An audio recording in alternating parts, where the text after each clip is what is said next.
Hi there. Welcome to Adventures in Bad Parenting and Other Weird Stories. We have a bunch of rabbits that run around in our neighborhood and on our lawns, and sometimes they get into the backyard. And I was okay with this. Like, we have children and fish and chickens and a dog. We've had a succession of dogs and cats, and so you sort of just get used to your house and your property being an involuntary zoo, and you just keep going. And then one time I got this feeling to look out the window, like you do, and I saw my son. At the time he was maybe 8, and his hands were cupped together, and in his like little cupped open hands was a tiny brown rabbit. And I didn't know that you could actually catch one. The kids are fascinated with them, but I never knew they could actually close in on one and grab one. But I did look this up online. It's apparently some rabbits will freeze. I guess they just kind of hold still to camouflage themselves. And this one looked like a baby, so maybe that's what it was doing. It didn't know how to do rabbit stuff real well. And my son just wanted to see what it was like, so he, grabbed the rabbit and picked him up, and he was being gentle and careful. But, my attempts to be a good father kicked in at that time, and I was like, drop the rabbit! Because I'd heard, you can get tularemia and diseases from them, bubonic plague, I don't know. And so I'm like, drop the rabbit! And feeling like I'm doing a good job. And he drops the rabbit, and his little sisters who are younger than him are there. There's a cousin there. I think there's a neighbor kid there. And our St. Bernard wants to, get involved, and she jumped, between the children.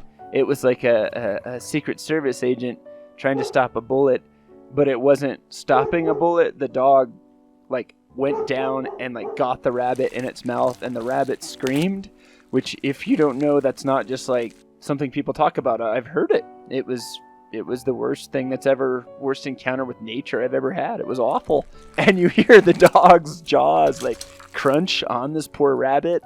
And I was just like, no! And you hear the scream, crunch, and the kids are all right there, within arm's distance, of this rabbit massacre. And I'm just like, oh gosh, because I could hear the therapy bills coming in already. And I'm terrified. Finally, you hear this awful crunch. It was like an egg carton being stepped on, and the rabbit was dead. And the dog threw its head up in front of the children and chomp and swallowed the rabbit. And I was just again oh my gosh, the kids are gonna have PTSD. We're gonna have to get rid of the dog. And at some point I made it down from the second story where I was watching the horror show to the backyard, and the kids are fine. They're playing with the dog. That was awesome. Let's do that again. So I don't know. I'm a nervous, worried person all the time. And I'm always worried about something bad happening or my kids being traumatized or becoming evil.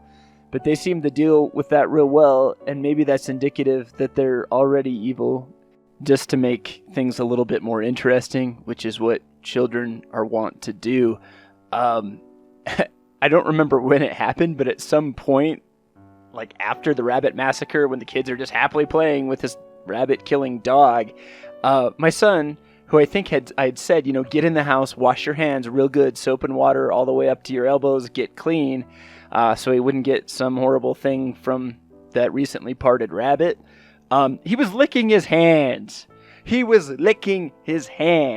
And he had just touched a rabbit. And I don't know if his hands were chapped, if he wanted to die. You tell me, okay?